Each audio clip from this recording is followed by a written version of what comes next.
Dès que la nouvelle de la victoire du duc de Bourgogne fut parvenue à Paris, elle jeta dans un grand trouble la reine, les princes et les seigneurs qui venaient de se montrer si ardents contre lui. Il s'était flatté qu'il n'était plus à craindre, et voici qu'il allait revenir plus puissant et plus orgueilleux que jamais. Le duc de Berry et le duc de Bourbon tinrent de grands conseils avec la reine. On ne savait que résoudre. Cependant, les esprits s'échauffaient chaque jour davantage parmi le peuple et la bourgeoisie de Paris. Le duc de Bourgogne et sa victoire étaient hautement célébrés. On répandait le bruit que la reine voulait faire désarmer les Parisiens et enlever encore une fois les chaînes des rues. On placardait des affiches menaçantes contre le prévôt des marchands. La reine se résolut à emmener le roi hors de cette ville séditieuse. Elle craignait à chaque instant de voir arriver le duc de Bourgogne. On prit la route de Tours. 2 jours après, la reine partit avec le dauphin, le duc de Berry et toute la cour. Ils allèrent à Gien, où ils s'embarquèrent sur la Loire pour se rendre aussi à Tours. Cette fuite redoubla les désordres. Les hommes d'armes pillaient de toutes parts et ne respectaient rien. Il n'y avait pas jusqu'aux prélats et gens d'église qui ne fussent obligés de voyager avec des escortes armées. Paris tendit ses chaînes et envoya avertir le duc de Bourgogne. Il était pour lors à Lille. Cet enlèvement du roi lui donna fort à penser et dérangea ses mesures. Il rappela ses hommes d'armes bourguignons qui étaient déjà en route pour retourner chez eux et marcha sur Paris. Il y fit son entrée le 28 novembre au milieu des acclamations du commun peuple qui criait Noël comme à l'entrée du roi. On voyait toujours dans le duc de Bourgogne celui qui devait abolir les aides, la gabelle et tous les impôts qui grevaient le pauvre peuple. Le duc, n'ayant pas le roi entre ses mains, jugea qu'il était à propos de négocier. On tint divers conseils à Tours sur les propositions du duc de Bourgogne. Le duc s'avança et mit un genou en terre devant le trône. « Mon très redouté souverain seigneur, je vous supplie humblement de m'accorder la grâce que je vous demande. » Alors le duc de Berry s'approcha de la reine et lui parla à voix basse. Puis il mit un genou en terre devant le roi en disant « Sire, nous vous prions d'accorder la requête de votre cousin le duc de Bourgogne et de lui pardonner. » Le roi s'adressa pour lors au duc de Bourgogne. « Mon cousin, dit-il, pour le bien de notre royaume, pour l'amour de la reine et des autres du sang royal ici présents, et aussi pour la loyauté et les bons services que nous espérons toujours trouver en vous, nous vous accordons votre demande et vous remettons toutes choses. » Cela fait le roi demander au duc de Bourgogne de se retirer. Le duc de Bourgogne, les princes d'Orléans, le duc de Berry et les autres seigneurs du sang royal jurèrent d'observer la volonté royale. Plusieurs seigneurs en murmuraient hautement et disaient que dorénavant on saurait que l'on en était quitte à bon marché d'avoir versé le sang de la famille royale. Cette paix, qui semblait finir les malheurs du royaume, répandit beaucoup de joie à Paris et dans le vulgaire. Les hommes plus avisés voyaient au contraire que les discordes des grands du royaume étaient toujours subsistantes. La solennité du traité ne les rassurait pas. Ils savaient bien que, dans les querelles des princes, les serments, le respect de Dieu, l'honneur, la réputation, l'affection pour leurs sujets, en un mot toutes les choses, tant saintes qu'elles fussent, ne pouvaient suffire pour assurer de leur foi et pour les empêcher de retourner à l'heure brisée dès que l'occasion se présentait. 2 jours après, le duc Jean rentra à Paris. Ce séjour ne lui valait rien. La faveur du peuple et l'ardeur de ses passions ne pouvaient qu'exciter son ambition de commander et la cupidité des favoris qui l'entouraient. Le roi tarda peu à revenir dans sa bonne ville de Paris. Il y fut reçu avec une joie et une affection qu'augmentait la récente conclusion de la paix. En ce moment, les esprits étaient surtout occupés du concile qui s'assemblait à Pise pour mettre fin au schisme de l'Église. Tous les rois et les princes se trouvaient maintenant d'un commun accord et se tenaient disposés à adopter ce qui serait résolu. Le duc de Bourgogne y envoya une ambassade qui s'y rendit avec l'archevêque de Besançon et les principaux ecclésiastiques de Bourgogne. Bientôt après, les 2 papes furent déchus par jugement du concile et un 3e fut nommé. Ce choix fut reçu en France avec grand applaudissement. Le duc, pendant ce temps-là, après avoir réglé les affaires du royaume, partit pour Soissons où se célébrait le mariage de son frère avec la demoiselle de Coucy, fille de messire Enguerrand qui avait péri à la croisade. Cependant, le duc de Bourgogne voyait les princes d'Orléans se tenir loin de la cour. Instruit de leur désir de vengeance et des mesures qu'il semblait prendre, il n'oubliait pas non plus d'accroître les forces du parti qu'il avait dans le royaume. Au mois de juillet, il signa un traité d'alliance avec le roi de Navarre. Les conditions furent que le roi de Navarre, en cas de guerre, aiderait le duc de Bourgogne contre la maison d'Orléans et dans tout ce qu'il entreprendrait pour le service du roi et le bien du royaume. Le duc de Bourgogne, de son côté, s'engageait à le secourir contre le roi de Castille ou le comte d'Armagnac. Ce fut alors que le duc de Bourgogne parvint enfin à se concilier la reine, qui avait été auparavant sa principale ennemie. Cette réconciliation fut ménagée par les soins de son beau-frère, le comte de Hainaut, qui était de la maison de Bavière. La reine fut surtout gagnée par le mariage de son frère avec la fille du roi de Navarre. Pendant la célébration de ce mariage, un traité d'alliance fut signé entre la reine, son frère, le roi de Navarre, le duc de Bourgogne et le comte de Hainaut. On ne tarda guère à voir les suites de cette nouvelle alliance. Le roi, qui avait été quelque temps malade, retrouva au commencement de décembre assez de raison et de santé pour paraître en public et dans les conseils. Les princes allèrent lui rendre compte de ce qu'ils avaient entrepris pour la réforme du royaume. On le fit consentir à assembler les princes et les premiers seigneurs du royaume pour aviser aux moyens de rétablir l'ordre et la paix et de régler mieux à l'avenir le gouvernement des affaires. On manda tous les grands de l'État, et bientôt Paris fut rempli de la plus brillante assemblée qui se fût vue depuis longtemps. Cependant, les princes d'Orléans, le comte d'Armagnac et les autres du même parti n'eurent pas cœur à venir en un lieu où le duc de Bourgogne avait tant de crédit. En effet, il dominait tout. Il avait plus de chevaliers à lui que tous les autres princes ensemble. Il répandait partout ses largesses.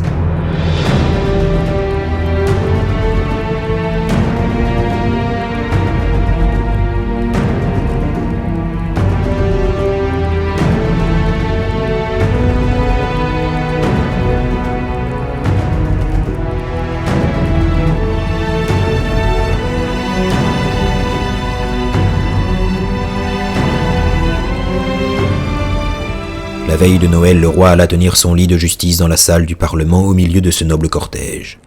Le grand bouteiller de France commença par exposer que les trêves avec l'Angleterre allaient finir et que les Anglais semblaient si peu les vouloir renouveler. Il fallait donc se préparer à la guerre et se procurer des ressources d'argent. Le duc de Berry, s'inclinant ensuite devant le roi, déclara en son nom et au nom des autres princes et seigneurs que leurs personnes et leurs biens étaient au service du roi pour la défense du royaume contre les Anglais. Il approuva ensuite beaucoup ce qui venait d'être réglé pour le dauphin, et dit qu'il fallait confier le soin de sa personne et de ses conseils à un des princes de la maison royale. Nonobstant cette grande montre de désintéressement, le duc de Berry s'excusa d'accepter la garde, le conseil et le gouvernement du dauphin qu'on lui offrit pour la forme. Il allégua son grand âge et sa pesanteur. Il représenta qu'il ne pouvait plus facilement supporter la peine d'un tel office. Il dit que le duc de Bourgogne, qui était jeune, fort et puissant, convenait mieux, qu'on l'en devrait charger et que lui l'assisterait de ses conseils. Il fut pris au mot et le roi signa des lettres qui, au refus du duc de Berry, conféraient au duc de Bourgogne la garde et le gouvernement du dauphin et le pouvoir de désigner tous les officiers serviteurs de ce prince. Le duc de Bourgogne se trouva encore plus le maître de tout.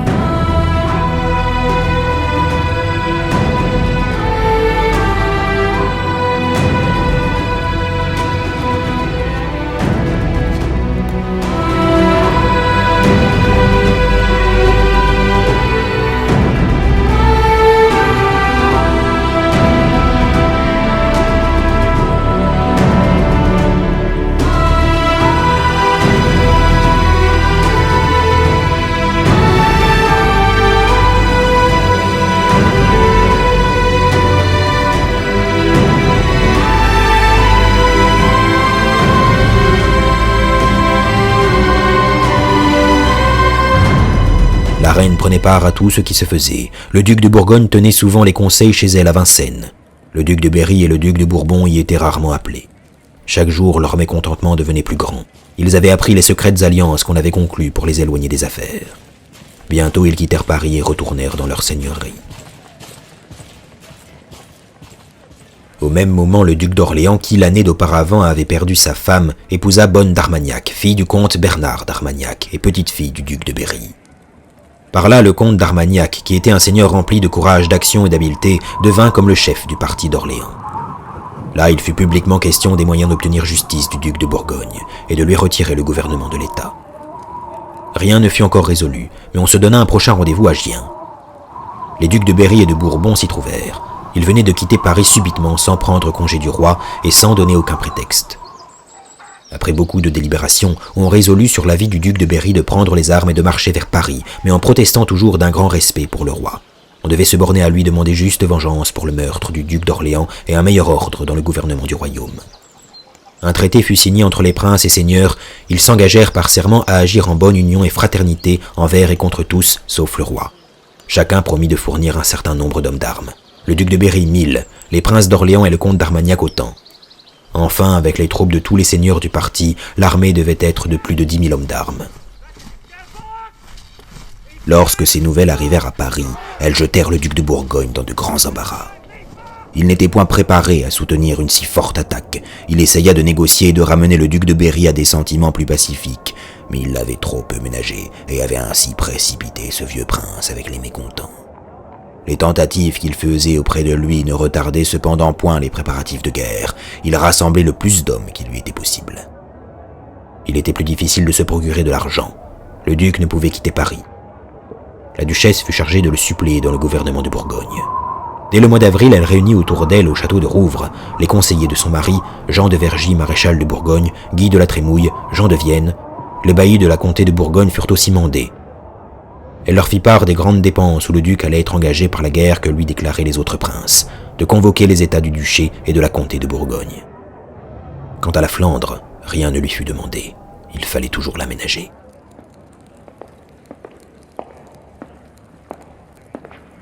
Dans des circonstances si difficiles, ce fut une joie de voir le roi recouvrer un instant de santé. On espéra que son autorité aurait plus d'effet lorsqu'il l'exercerait d'après son propre sens. Le duc de Bourgogne commença par lui faire écrire au duc de Berry. « Mon très cher oncle, disait le roi, vous serez le très bienvenu, vous et tous ceux qui sont présentement dans votre alliance. Nous entendrons volontiers tout ce que vous aurez à nous proposer pour votre service.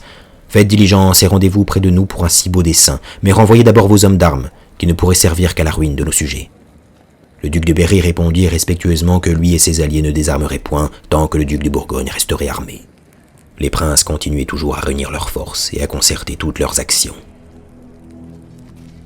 Ils s'étaient déjà mis en marche. Leur armée était nombreuse. Le duc de Berry avait recruté un grand nombre d'hommes d'armes. Le duc d'Orléans avait avec lui des cavaliers lombards qui passaient pour les plus habiles à manier un cheval.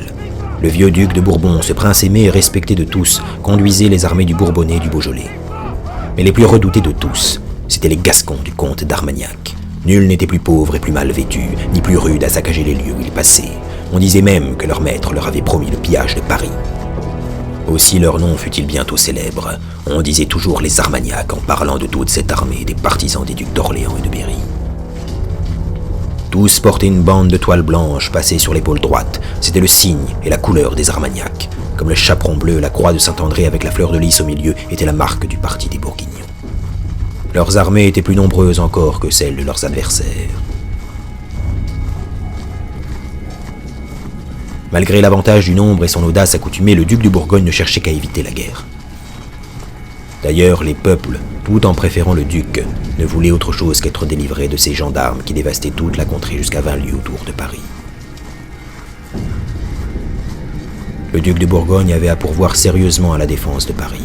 Il rapprocha ses troupes, on garda les ponts et les passages de la rivière, tous les bateaux furent coulés à fond. 8000 hommes entrèrent dans la ville et furent logés chez les bourgeois. Les clameurs du pauvre peuple furent si grandes que le roi se résolut à prononcer la confiscation des biens des princes et de leurs adhérents. Ce moyen fut plus efficace, d'ailleurs les vivres commençaient à manquer à toute cette foule de gens de guerre. L'hiver approchait.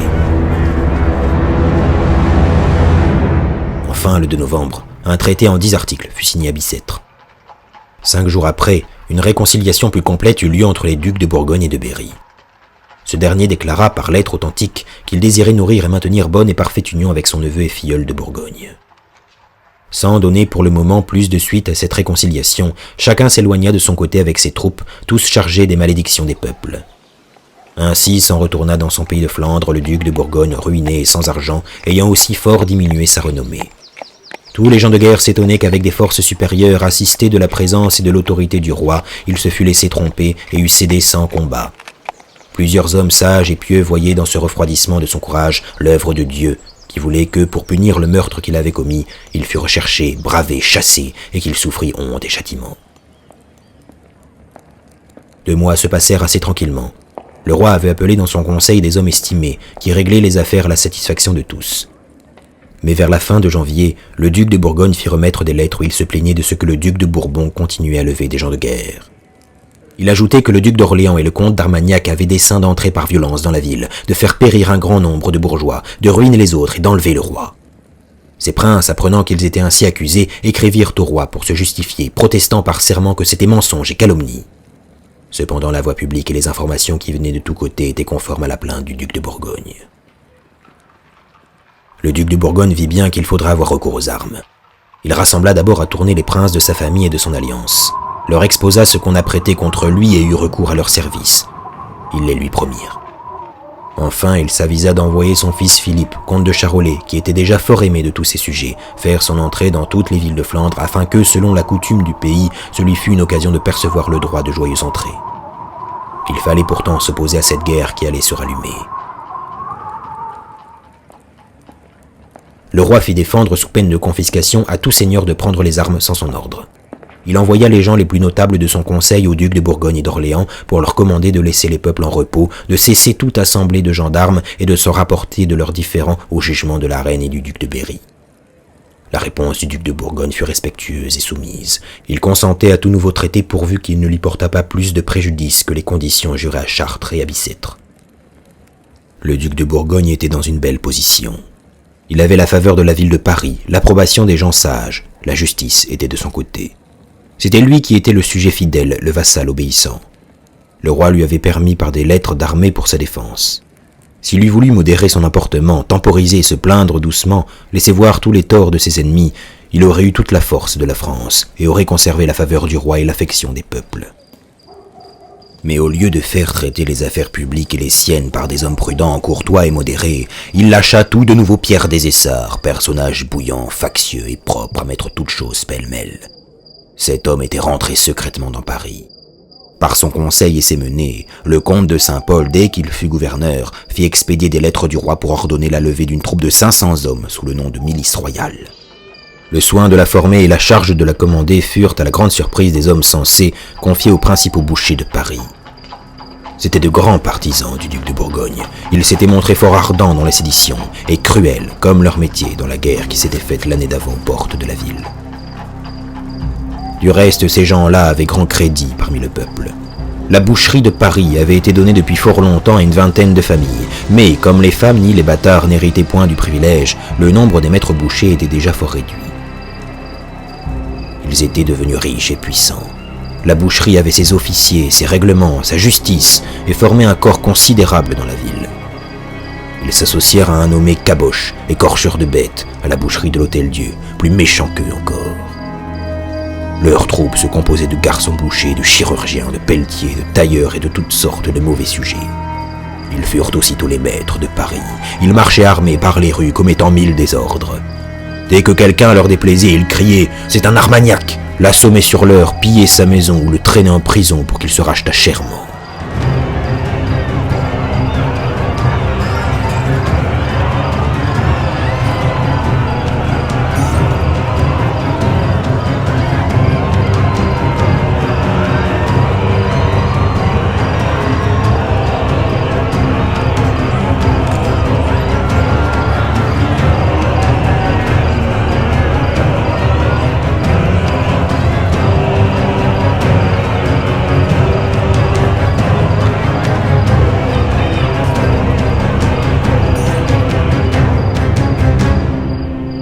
Il ne faisait pas bon alors pour les hommes nobles de quelque parti qu'ils fussent de se trouver à Paris. Les riches bourgeois vivaient aussi dans la crainte et le danger. Ce qui animait tout ce peuple, c'est que le duc d'Orléans avait déjà commencé la guerre et qu'il arrivait chaque jour d'horribles récits sur les dévastations commises par ses gendarmes. L'alarme saisit les paysans. Ils avaient appris ce qui se passait ailleurs et voyant que le roi ne pouvait ni les défendre ni les secourir, ils demandèrent à s'armer. On le leur permit. Ils laissèrent la bêche et la charrue, s'armèrent de méchantes piques et de bâtons ferrés, prirent la croix de Bourgogne, écrivirent « Vive le roi » sur leur bannière et commencèrent à tomber sur les Armagnacs lorsque ceux-ci marchaient par petites compagnies. On les nommait les brigands ou les piquiers. Lorsqu'ils furent aguerris dans leur métier de vagabonds, ils dévalisèrent tous les passants. Le comte de Saint-Paul exposa que toute la France était partagée en 2 factions, mais que l'une avait refusé d'obéir au roi, qu'elle insultait sa personne et son autorité, qu'elle ravageait son royaume et massacrait ses sujets, que l'autre, au contraire, n'avait montré que respect et soumission au roi, qu'ainsi il fallait qu'on s'unît avec elle pour exterminer au plus tôt la rébellion. La milice royale et tout le peuple adoptèrent le chaperon bleu, la croix de Bourgogne et la devise de « Vive le roi ». En moins de 15 jours, plus de 100 000 hommes prirent ces signes de la faction bourguignonne. Les femmes même et les enfants les portaient. À ne les pas avoir, on courait risque de passer pour Armagnac et d'être jeté à la rivière si l'on avait quelque ennemi. La folie était si grande qu'on brodait sur les ornements d'église la croix de Bourgogne, qu'on s'en servait au lieu du crucifix et qu'on avait changé la manière de faire le signe de la croix. Pendant que les serviteurs du duc Jean s'étaient ainsi emparés de Paris par la violence, leur maître, dont l'arrivée était si impatiemment attendue, se trouvait dans de grands embarras. Aussitôt il s'était mis en campagne, son armée était magnifique. Toute la noblesse de Flandre et d'Artois s'était rendue à ses ordres. Il avait aussi demandé du secours aux bonnes villes de Flandre, et elles avaient consenti assez volontiers à faire marcher leurs milices avec lui. Il y en avait 40 ou 50 000, tous bien vêtus et bien armés à leur manière. Nulle troupe n'était si bien fournie de vivres et de toutes sortes d'équipages de guerre. Elle était suivie d'environ 12 000 charrettes de bagages. Il y avait un nombre considérable de ces machines nommées des ribaudquins, espèces de grandes arbalètes que traînait un cheval et qui lançaient au loin des javelots avec une force terrible. Ils amenaient aussi des planches garnies de longues broches de fer pour mettre en avant de leurs bataillons. Quand ces gens des communes de Flandre campaient, il semblait tant leurs tentes étaient belles et bien rangées que les bonnes villes elles-mêmes eussent été portées là. En marche, ils étaient séparés par ville et par métier selon leur usage. Il n'y avait rien de si orgueilleux que ces Flamands. Il leur fallait toujours les meilleurs logis et des vivres avant tous les autres. Souvent, ils s'emparaient de la place et des provisions que les hommes d'armes avaient déjà retenues et ne tenaient pas grand compte des nobles quels qu'ils fussent. Ils avaient mis dans leurs conditions avec le duc qu'on leur laisserait tout ce qu'ils prendraient. Aussi n'y avait-il pas de troupe qui pillât plus à profit. Le duc d'Orléans, de son côté, assemblait son armée. Il voulut avoir dans son parti la reine et le duc de Berry. Il avait avec lui le connétable, le comte d'Armagnac et l'ancien grand maître des arbalétriers, mais il ne put réussir à les persuader. Les gendarmes du duc d'Orléans étaient nombreux aussi et en bel ordre. Toute cette noblesse marchait fière et joyeuse, comme si elle fût allée combattre les ennemis des Lys ou de la Croix. Ces deux grandes armées se trouvaient en présence et personne ne doutait qu'elles ne livrassent aussitôt quelque grande bataille. Les uns s'affligeaient de ce que le sang de tant de braves chevaliers allait être versé dans une guerre civile et pour le malheur de la France. Les autres se réjouissaient de ce que cette lutte, si pénible pour le peuple, allait enfin finir par le sort des armes. Pour le duc de Bourgogne, au moment où il disposait son armée pour recevoir ou livrer la bataille, il vit venir à lui les capitaines des communes de Flandre. Ils venaient lui dire que leurs gens voulaient s'en retourner sur le champ, disant qu'ils avaient fini leur temps. Le duc demeura confondu et désespéré. Il les conjura instamment de rester encore 8 jours avec lui et de ne pas le quitter au moment où toutes les forces de l'ennemi étaient là en présence. Les capitaines, touchés de la demande que leur faisait si doucement leur seigneur, promirent leurs bons offices auprès des communes. De retour au camp, on assembla les connétables dans la tente de la ville de Gand, où se tenaient toujours les conseils. La requête du duc fut proposée, les capitaines firent tous leurs efforts pour qu'elle ne fût pas rejetée. Le conseil restait incertain et divisé. Beaucoup disaient qu'ils avaient déjà servi le temps promis, que l'hiver approchait et qu'il fallait absolument retourner chez soi. On se sépara sans avoir rien conclu, mais quand vint la chute du jour, les gens des milices allumèrent de grands feux avec le bois qu'ils arrachaient aux maisons, puis chargèrent les bagages et vers minuit se mirent à parcourir le champ en criant « Aux armes !» Le bruit en arriva au duc, qui envoya aussitôt quelques seigneurs flamands pour s'expliquer avec eux. Ils les trouvèrent armés et obstinés à ne vouloir rien dire de leur dessein. Le matin, à la pointe du jour, ils attelèrent leurs charrettes et tout d'un coup mirent le feu à leur camp en criant « Allons, partons !» Ils prirent la route de Flandre. Le duc de Bourgogne monta aussitôt à cheval et courut vers eux.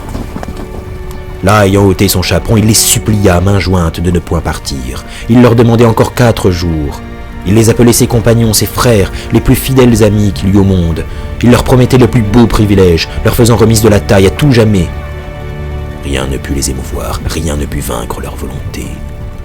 Ils ne répondaient rien, sinon en montrant la lettre qui fixait le terme de leur service avec le nom et le sceau du duc apposés au bas.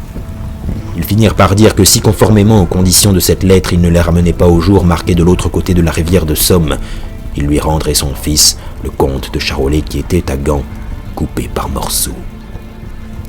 Le duc de Bourgogne, voyant qu'il n'y avait rien à gagner sur leur brutale obstination, les apaisa par de bonnes et douces paroles, et à son grand dépit, fit sonner la trompette pour leur départ. Le mal ne se borna pas là. Le feu qu'ils avaient mis à leur tente gagna le reste du camp et en consuma une partie.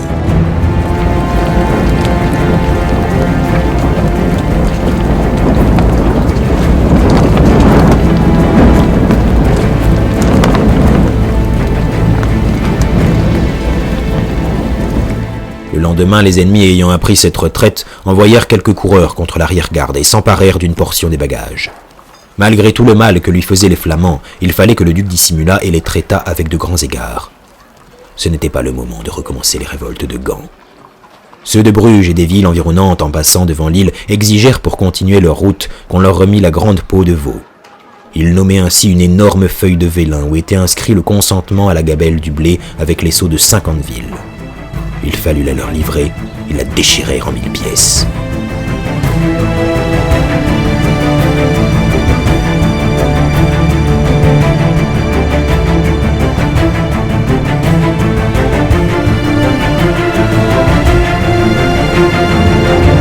Le duc d'Orléans aurait pu poursuivre les Bourguignons dans leur retraite précipitée.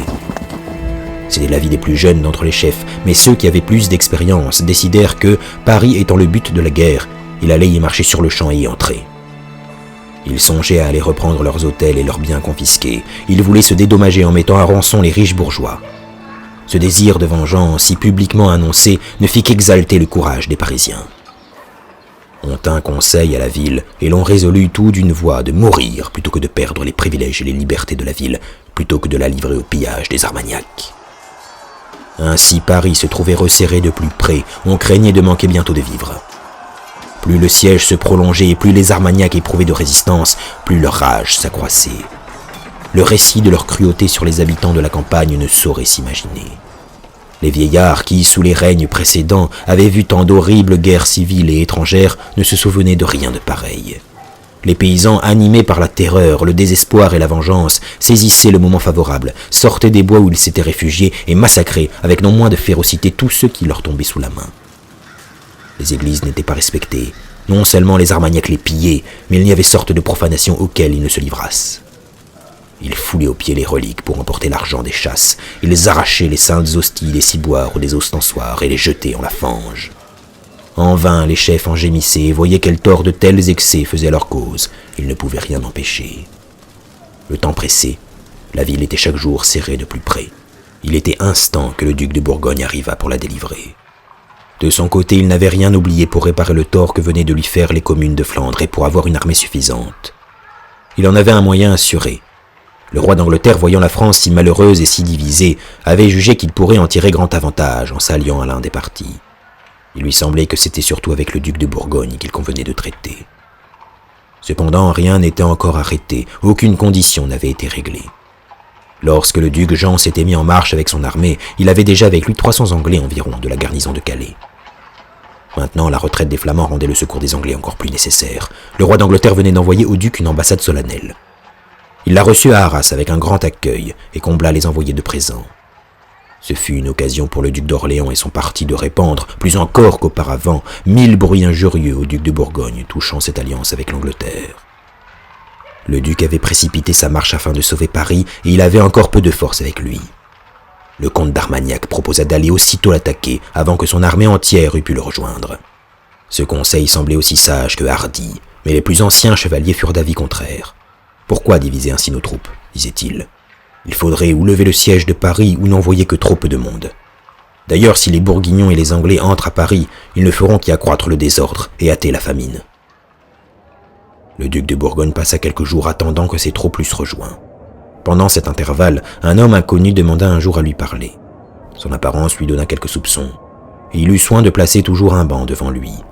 C'était en effet un assassin. Il tenait un poignard caché dans sa manche. Les gens du duc le saisirent et il fut aussitôt décapité. Lorsque le duc eut réuni assez de monde, il passa la Seine, marcha toute la nuit et, au soir, arriva à la porte Saint-Jacques.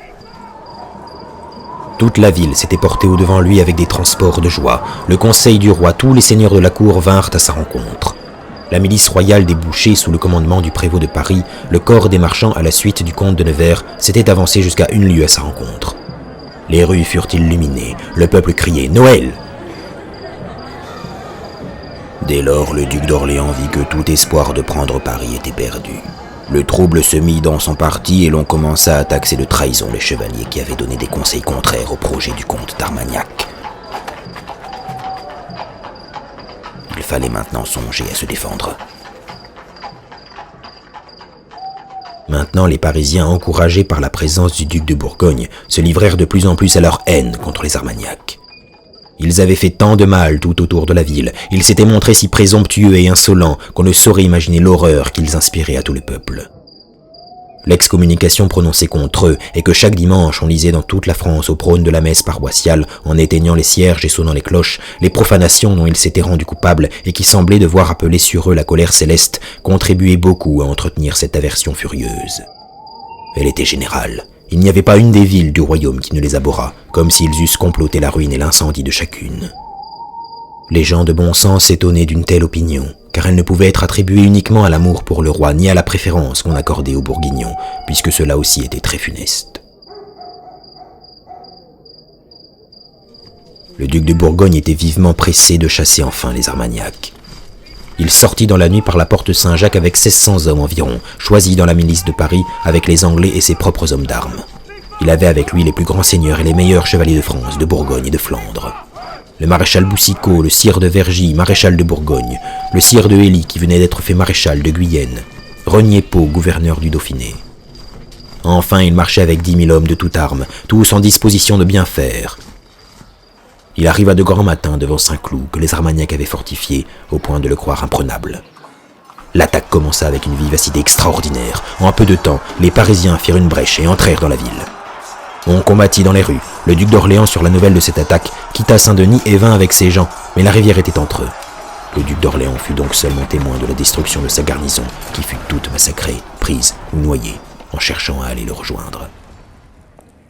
Peu de jours après l'arrivée du duc de Bourgogne, il avait été tenu un grand conseil où avaient été appelés les princes, les principaux seigneurs, les évêques présents à Paris, le prévôt de Paris, le prévôt des marchands et les plus notables bourgeois.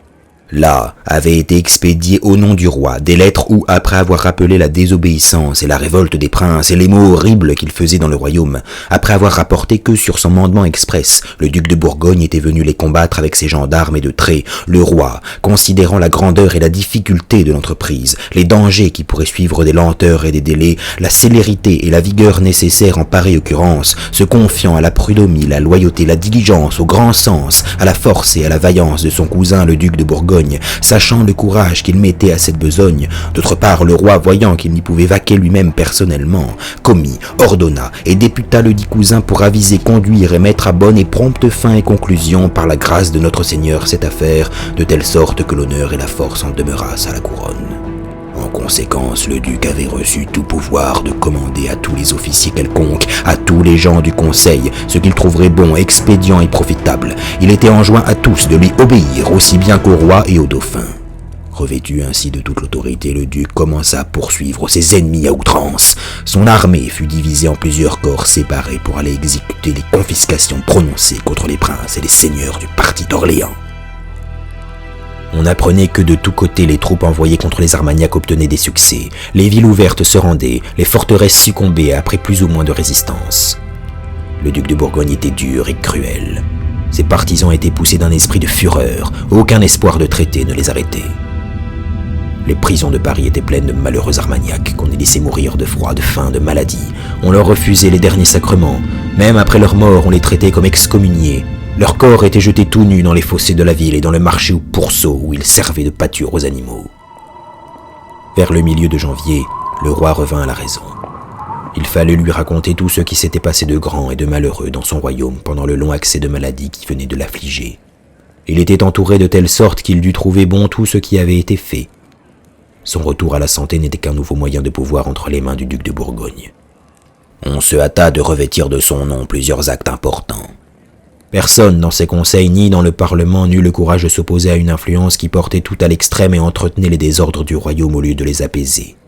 Le duc de Bourgogne était redouté, et chacun s'excusait en disant que les suffrages n'étaient pas libres. Le roi commença par confirmer toutes les condamnations et confiscations prononcées en son nom contre le duc d'Orléans et tous les Armagnacs. La ville de Paris méritait bien aussi qu'on fît quelque chose pour elle. Elle avait montré assez d'empressement contre les Armagnacs. Des lettres du roi rendirent à sa bonne ville de Paris toutes les libertés et privilèges qu'elle avait jamais eus par le passé. Le prévôt des marchands et les échevins furent remis à l'élection, les assemblées du parloir aux bourgeois furent rétablies, la ville eut sa justice, son greffe, ses rentes, ses revenus, son hôtel. La guerre et ses horribles ravages continuaient sur presque toute la surface du royaume. Partout les Orléanais étaient défaits, mais leur obstination était extrême, comme aussi les rigueurs exercées contre eux. Les malheurs du peuple allaient toujours croissant, il fallait chercher le moyen d'en finir et pousser vivement la destruction complète de cette rébellion. On proposa au roi de rassembler une forte armée et de marcher en personne contre le duc de Berry. Il hésitait encore, et ne pouvait croire, comme on le lui disait, que son oncle se fût résolu à appeler les étrangers dans le royaume, mais il en eut bientôt la preuve. L'indignation fut grande dans le conseil lorsqu'on vit quelles conditions les princes offraient aux ennemis de la France. Ils s'engageaient à livrer sur le champ au roi d'Angleterre toutes les villes, châteaux et bailliages qu'il tenait encore en Guyenne et en Poitou, à conquérir pour lui tout ce qui restait de ces deux provinces au pouvoir de la France et à lui remettre la Guyenne avec la même étendue que ses prédécesseurs l'avaient possédée. Le roi d'Angleterre s'engageait de son côté à donner au prince un secours de 1000 hommes d'armes et de 3000 archers. Le pauvre roi, entendant tous ces rapports et les desseins furieux et criminels que ses plus proches parents formaient contre lui et contre son peuple, se mit à pleurer. « Oh, nous voyons bien leur méchanceté, dit-il. Et nous vous prions et requérons, vous tous qui êtes de notre sang, de nous aider et conseiller contre eux. Cela vous touche autant que moi et tout le royaume. » À ces mots, le duc de Bourgogne et tous les autres seigneurs du conseil se levèrent et, mettant le genou en terre, offrirent au roi leur personne et leurs biens. Ils le pressèrent de ne pas perdre un moment dans une si grande affaire. Tout cela se passait pendant les fêtes de Pâques au commencement d'avril. Peu après, le roi résolut de partir, alla solennellement prendre à Saint-Denis l'oriflamme que, pour la première fois, on déployait dans une guerre de Français contre Français.